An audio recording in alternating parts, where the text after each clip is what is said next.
My wife Eleanor always said Thanksgiving wasn't about the turkey, it was about the sound of a full house, the clatter of plates and the rise and fall of family arguments. Now, the only sound was the low hiss of my truck's tires on the frozen asphalt, a lonely sound that echoed the hollowness in my chest. Eleanor was gone, and the house she'd made a home was just a collection of quiet rooms. The silence had become so loud, so suffocating, that it had finally pushed me out the door and onto this dark highway. Why does a memory, something meant to bring comfort, sometimes feel like a stone in your gut? Before I dive in, let me know in the comments where you're watching from. And if you enjoy stories like this, please like and subscribe. It helps me keep sharing more.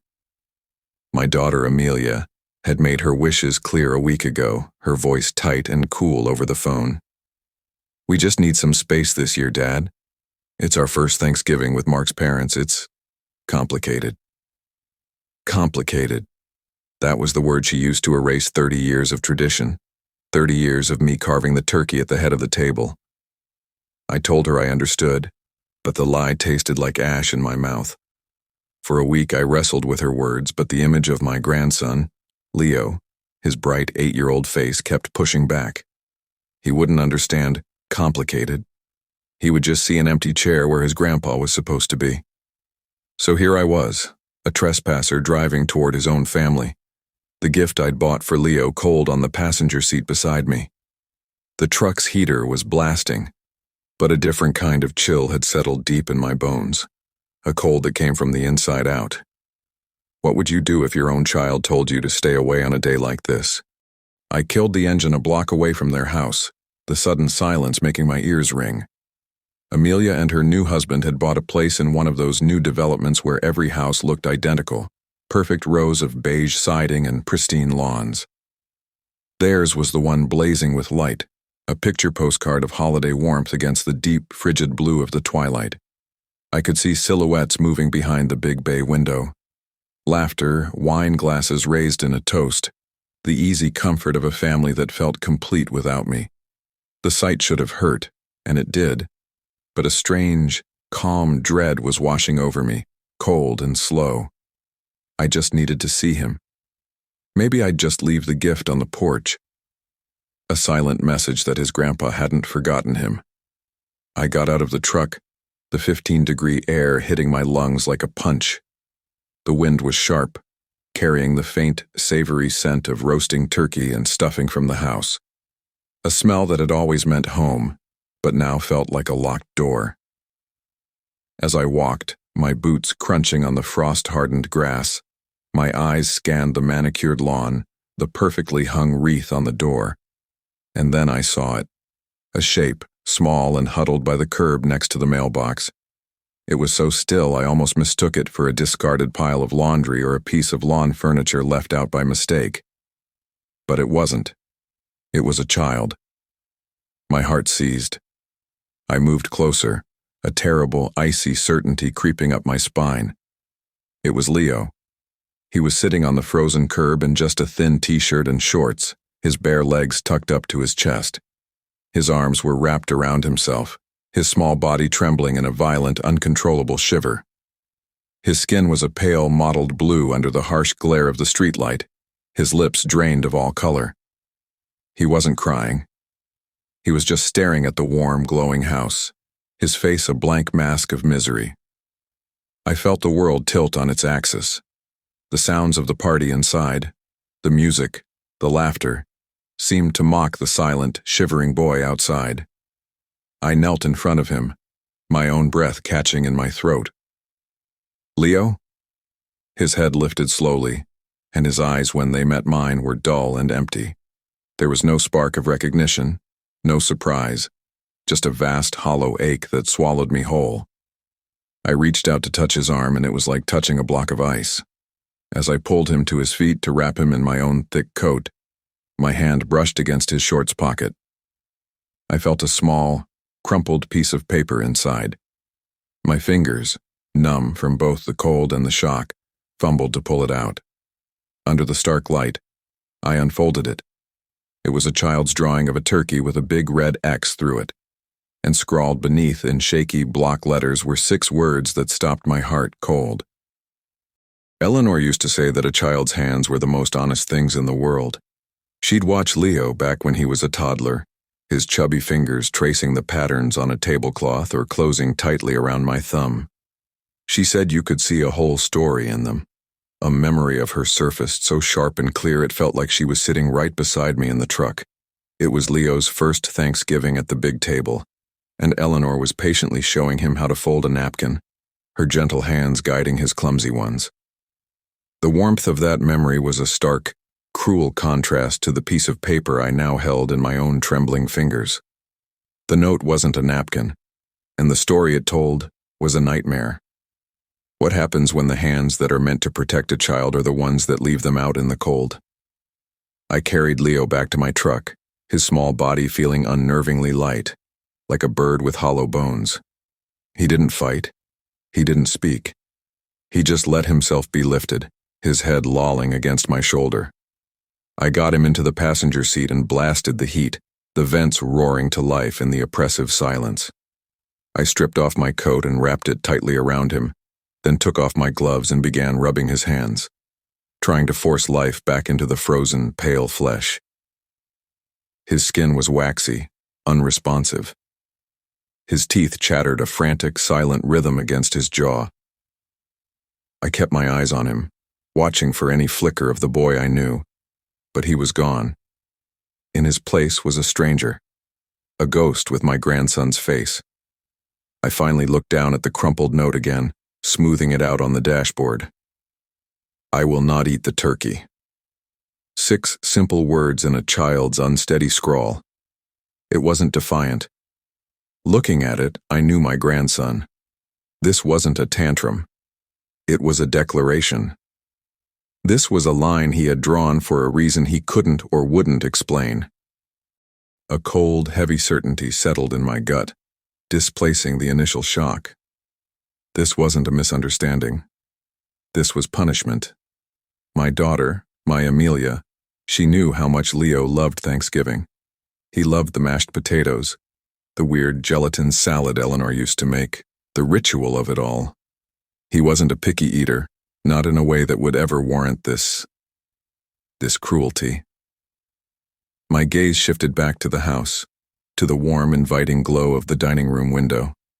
I could see them all so clearly now. Mark, my daughter's husband of 2 years, was at the head of the table, my old spot, carving the turkey with a flourish. His parents were seated on one side, laughing at something he'd said. And there was Amelia, my daughter, raising her glass, a perfect smile on her face. Her back was to the window.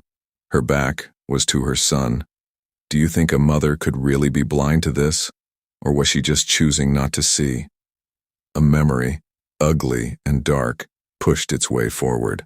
Last summer, at a barbecue, Leo had accidentally spilled a soda on Mark's new white sneakers. I saw the flash of fury in Mark's eyes, a darkness that was gone as quickly as it came, replaced by a tight plastic smile.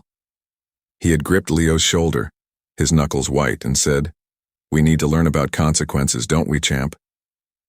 Amelia had just laughed it off, saying Mark was just being a good stepdad. But I felt the chill of it then, and I felt it now. This was a consequence. This was Mark's lesson. My grief for Eleanor, my hurt at being excluded, it all burned away, leaving behind a hard, clear core of rage. I wasn't a guest anymore. I wasn't a father hoping for an invitation. I was a protector. I checked on Leo one last time. A little color was returning to his cheeks, but his eyes were still closed, his breathing shallow.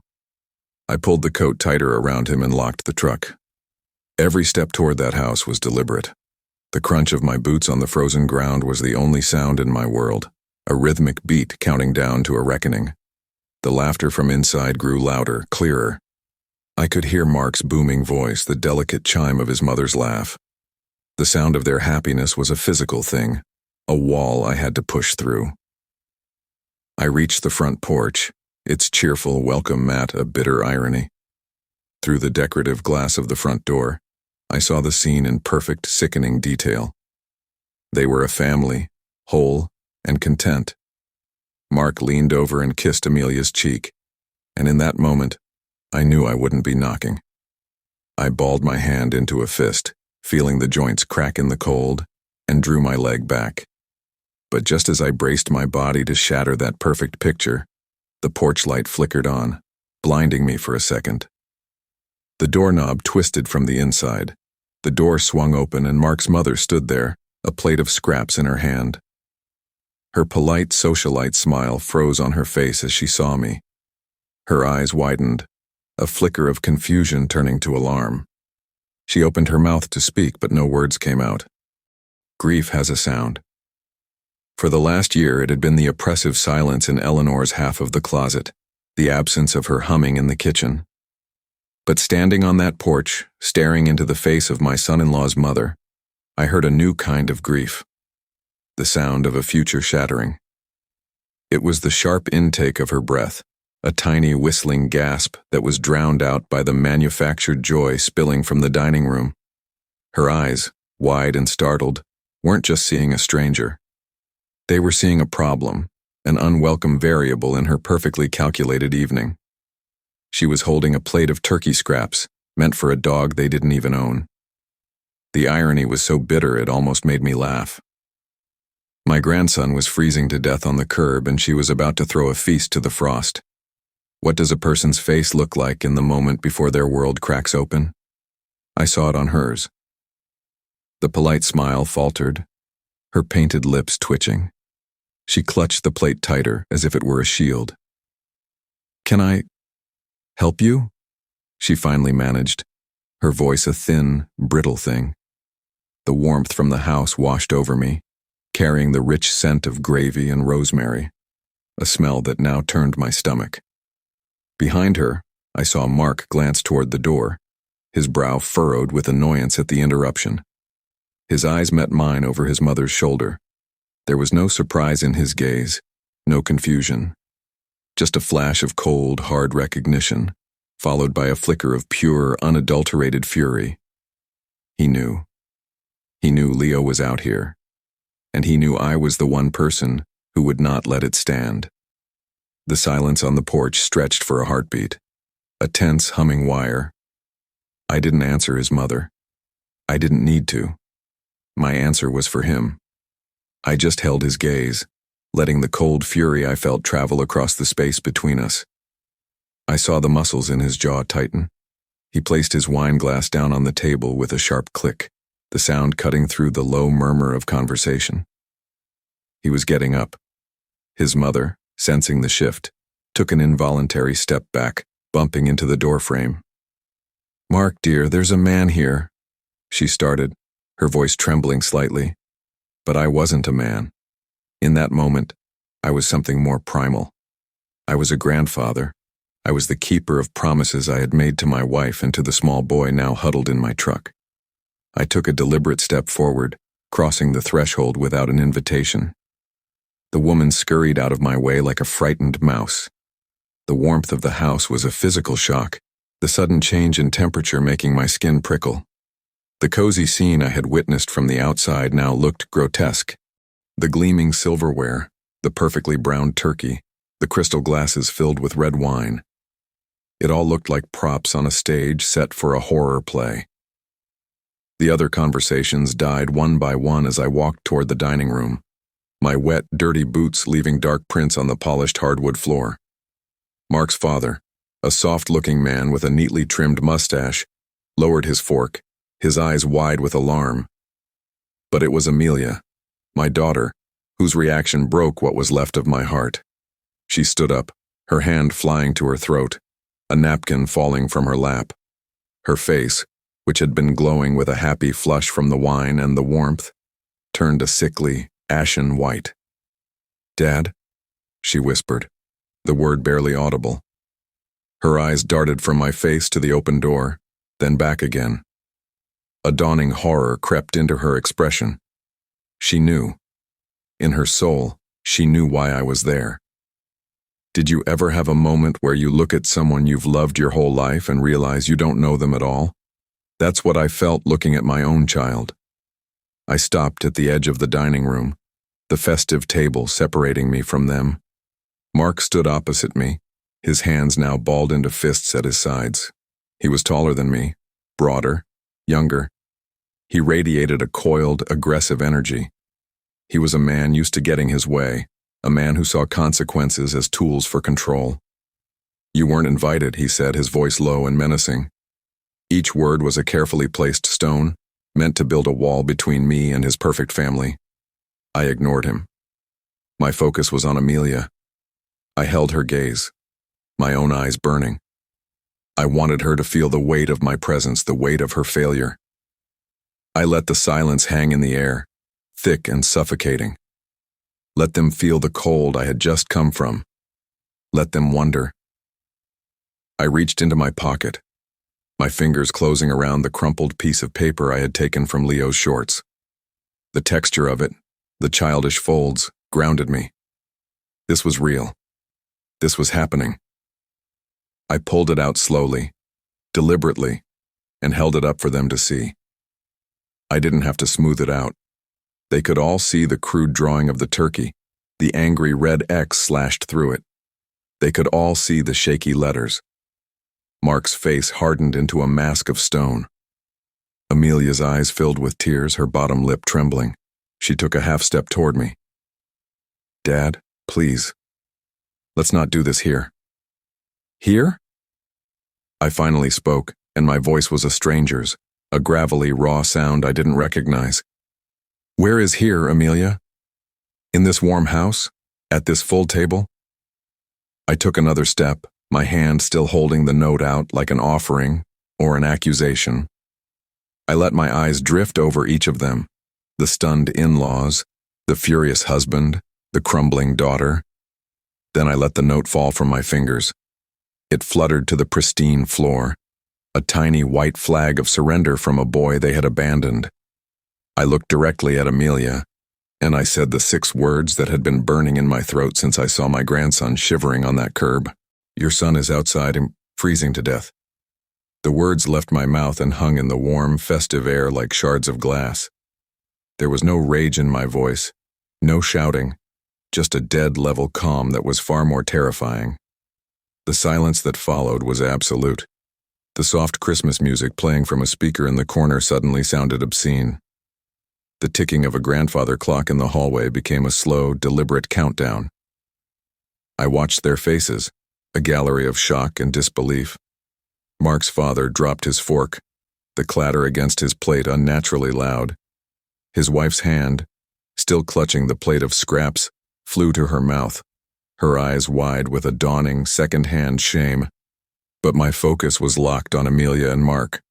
Their faces went white, not just pale, but a bleached, bloodless shade of white, the color of bone. It was the color of guilt. It was the color of being caught. My daughter's carefully constructed composure shattered. A strangled sob escaped her lips and she swayed, gripping the back of her chair for support. "No," she whispered, her eyes darting wildly between me and Mark, as if searching for an escape route, a different version of this reality. He was just having a tantrum. He refused to come to the table. Mark said he just needed a minute to cool off. Her voice cracked on the last 2 words, the horrific unintentional pun hanging in the air between us. "Cool off?" I repeated, my own voice dangerously quiet. "It's 15 degrees out there, Amelia. He's in a t-shirt." I let that image sink in, painting a picture for the 2 comfortable, well-fed strangers at the table. I wanted them to feel the bite of that wind, to imagine the cold seeping into their own bones. I wanted them to understand the absolute cruelty of the act. Mark finally broke his paralysis. He lunged forward, not toward the door, not toward his stepson, but toward me. "You have no right," he snarled, his face contorted in a mask of righteous fury. He was trying to flip the narrative, to make me the villain, the intruder who had ruined their perfect holiday. "You barge into my house, you disrupt our dinner, you make these wild accusations." I didn't flinch. I didn't raise my voice. I just stood my ground, a granite wall of truth he couldn't get past. "Go look," I said, my voice cutting through his tirade like a razor. Go look at what your minute to cool off has done to him." The conviction in my tone stopped him cold. Doubt flickered in his eyes, warring with his anger. He glanced at his parents, who were staring at him with expressions of horrified confusion. He looked at Amelia, who was openly weeping now, her face buried in her hands. His fortress of denial was crumbling. He had underestimated me. He had assumed I was just a lonely old man, easily dismissed. He never imagined I would actually show up. What would you have done if you were in his shoes? Would you confess, or would you double down on the lie? Amelia was the one who moved first. With a gut-wrenching cry, she pushed past her husband and ran for the door. She fumbled with the knob, her hands shaking too much to work the latch. Mark, his face a thunderous mask, finally seemed to grasp the severity of the situation. He shoved past me and wrenched the door open, the frigid night air flooding the warm foyer. We all followed, a grim procession, out onto the porch. The sudden blast of cold was a shock to everyone. Mark's mother gasped, pulling her thin cardigan tighter around herself. For a moment there was nothing but the sound of the wind and Amelia's frantic, panicked breathing. She scanned the lawn, the driveway, her eyes wide with terror. "Where is he?" she shrieked, her voice raw with a fear that was a decade too late. "Dad, where is he?" I didn't answer. I just walked calmly down the porch steps and toward my truck, still parked a block away but visible under the glow of the streetlights. They followed me, their expensive dress shoes slipping on the frosty grass. Mark grabbed my arm, his grip like steel. "What did you do? Where did you take him?" he demanded, his voice laced with an accusation that was almost laughable in its hypocrisy. I just shook his hand off without looking at him and kept walking. The closer we got to the truck, the more Amelia's panic escalated. She was running now, stumbling ahead of us, her cries echoing in the unnaturally quiet suburban street. She reached the truck first. She saw him through the passenger window, a small, still form wrapped in my heavy coat, his head resting against the glass. I heard her make a sound, a wounded animal noise of pure anguish. She clawed at the locked door, sobbing his name over and over. "Leo. Oh God, Leo, baby, I'm so sorry." I reached them, the keys cold and heavy in my hand. I unlocked the doors and she threw the passenger side open. She practically fell inside, gathering Leo's limp body into her arms. It was only then that she must have felt it. It wasn't the coldness of his skin, because he was finally starting to warm up from the truck's heater in my coat. It was something else. A dampness, a stickiness on his t-shirt, hidden beneath the heavy wool of my coat. Her sobbing stopped abruptly. She pulled back, her hands coming away from his chest. Under the dim interior light of the truck I saw it too, a dark crimson stain slowly spreading across the thin fabric of his shirt, right over his heart. Eleanor had a recurring nightmare. In it she was searching for Leo in a crowded, faceless place, but her feet were stuck in thick black mud. She'd call his name, but no sound would come out. She always woke up with the same silent scream trapped in her throat. Seeing the blood on Leo's shirt, I finally understood the sound of that scream. It was the sound of Amelia's gasp, a sharp, ragged intake of air that seemed to suck all the hope out of the world. The dark stain was a focal point, a black hole in the fabric of the night, pulling all of us into its orbit. All the drama in the house, the accusations and denials, it all evaporated, replaced by a single primal fear. How quickly a family dinner can turn into a roadside vigil. Time seemed to warp, stretching and compressing. 1 second, we were a fractured family arguing over a turkey. The next, we were huddled around a child, united by a terror that transcended all our petty grievances. Amelia's hands hovered over the stain, trembling so violently she couldn't touch him. "What is this?" she whispered, her voice a hollow shell.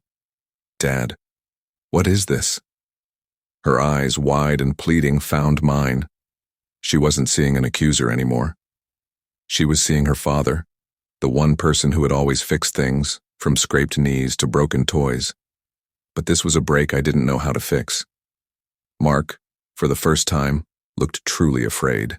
Not angry, not defensive, but gutted by a fear that stripped away his arrogance. He pushed past Amelia, his movements clumsy, desperate. "Leo, buddy." He gently touched Leo's shoulder, trying to rouse him. "Leo, wake up." My grandson didn't stir. His breathing was shallow, his face unnervingly serene in the dim light. The blood. Where had it come from? I hadn't seen it when I wrapped him in my coat. My mind raced, replaying every second. Picking him up from the curb, his shivering body, the crumpled note. Nothing. No fall, no cry of pain. It made no sense. This silent, seeping wound was more terrifying than any scream. Mark's father was on his phone, his voice shaking as he spoke to a 911 operator. "My grandson. He's unconscious. Yes, there's blood." His wife was just standing on the curb, her hand over her mouth, rocking back and forth in a silent litany of shock. They were no longer characters in a domestic drama. They were just grandparents, terrified and useless. Is there a greater equalizer than the fear of losing a child? In that moment, we weren't in-laws or enemies. We were just 5 broken people on a frozen street, praying for sirens. I moved to the other side of the truck and opened the driver's side door, turning on the main interior light. The sudden brightness was harsh, clinical. It illuminated the scene with brutal clarity. The blood wasn't just a stain. It had soaked through the thin t-shirt. Mark, his face ashen, gently started to unbutton my coat from around Leo's small frame to get a better look. He had to see the source. We all did. As he peeled the heavy wool back, the t-shirt underneath was revealed. And we all saw it at the same time. There was no wound, no cut, no puncture, no sign of injury whatsoever. His skin was pale and cold to the touch, but it was unbroken. The blood wasn't coming from him. It was on him. It had soaked into his shirt from the inside of my coat. A collective, confused silence fell over us. I stared at the dark, smeared stain on the wool lining, a Rorschach blot of my own making. My mind, still reeling from the shock, struggled to connect the dots. The coat. I'd been wearing it all day. I'd put it on this morning when I went out to the workshop behind my house. The workshop. My hand started to shake, a delayed reaction to a memory from hours earlier. This morning, lost in a fog of grief and loneliness, I had decided to work on a small woodworking project for Leo, a little carved bird, something to keep my hands busy. The wood had been tough, my focus non-existent. The chisel had slipped. It had sliced deep into the palm of my left hand. I had wrapped it hastily with a rag from the shop, annoyed at my own clumsiness, and the bleeding had eventually stopped. I'd forgotten all about it, the deeper emotional pain of the day eclipsing the minor physical one. But the wound must have reopened when I'd balled my fists in anger on the porch. The warmth of my own body, trapped inside the heavy coat, had kept the blood from freezing, allowing it to seep slowly into the lining, the very lining that I had then wrapped around my grandson. Amelia looked from Leo's unmarked chest to my face, her own expression a maelstrom of confusion, relief, and dawning comprehension. She saw my left hand, still half tucked in my pocket, and the dark, dried bloodstains on my cuff. "Dad?" she breathed, her voice filled with a question she didn't know how to ask. The wail of approaching sirens cut through the night, growing closer. The flashing red and blue lights began to strobe against the identical beige houses, painting our tableau in frantic, urgent colors. The paramedics would be here any second. They would find a hypothermic but unwounded child. They would find a family in tatters. And they would find an old man with blood on his hands, a truth that was both literal and metaphorical. But just as the first ambulance rounded the corner, Leo's eyelids fluttered. His small chest rose with a deeper, shuddering breath. His eyes opened, not empty this time, but groggy and confused. He looked at his mother's tear-streaked face, at Mark's terrified one, and then his gaze drifted past them, finding me. His lips parted, and he whispered a single hoarse word, a name that changed everything. It wasn't Mom. It wasn't Grandpa. It was the name of the person he had been protecting. Eleanor. The name was a ghost in the cold night air, a fragile puff of vapor from Leo's pale lips. It wasn't a cry for help. It was a statement, a key. For a split second, nobody moved. The name of my dead wife, his beloved grandmother, spoken by a child who had just been pulled back from the brink, reset the entire universe. The paramedics were spilling out of the ambulance now, their movements efficient and loud, shattering the strange, sacred stillness that had fallen over the truck. They saw the scene, the terrified parents, the shivering child, the blood, and went into professional motion. But I was frozen, locked onto Leo's eyes. He was looking at me, only at me, and in his gaze I saw the whole, terrible story unfold. It wasn't about a turkey. It was never about a turkey. Eleanor had been a passionate advocate for animal rescue. Our home had been a revolving door of stray dogs and injured birds. She had taught Leo from the moment he could understand that animals were to be protected, cherished. A week before she died, she had taken him to a local farm sanctuary, a place where rescued farm animals lived out their lives. He had fallen in love with a big, goofy turkey named Tom. He'd fed it cranberries from his hand, mesmerized. It was his last, perfect memory of a day spent with her. He had made her a promise that he would always be a friend to the animals, just like her. That promise made by a little boy to his dying grandmother was the most sacred thing in his world. The crumpled note in my pocket suddenly felt like a holy relic. I will not eat the turkey. It wasn't a tantrum, it was a vigil. It was his desperate, silent attempt to honor her memory in a house where her name was probably never spoken. And Mark, in his infinite cruelty, had seen that quiet loyalty not as a virtue to be respected, but as a rebellion to be crushed. He hadn't just been punishing a picky eater. He had been punishing a child for loving a dead woman more than he feared a living man. He was trying to break the last, beautiful piece of Eleanor that still lived inside my grandson. The paramedics were checking Leo's vitals, wrapping him in thermal blankets. Amelia was trying to answer their questions, her voice a broken mess of sobs and stammers. Mark stood beside her, his face unreadable, his authority completely gone. He was just a man now, stripped of his power, exposed. The paramedics determined Leo was suffering from moderate hypothermia but was otherwise unharmed. The blood, they confirmed, was not his. As they prepared to take him to the hospital to be monitored, one of them looked at my hand. "Sir, you're bleeding. We should look at that." I glanced down at the gash on my palm, as if it belonged to someone else. The physical pain was a dull, distant throb. The real wound was inside, a chasm of grief and rage so vast I felt I could fall into it forever. Amelia rode in the ambulance with Leo. I told them I would follow in my truck.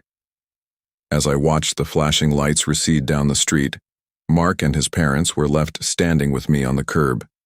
His mother was weeping quietly.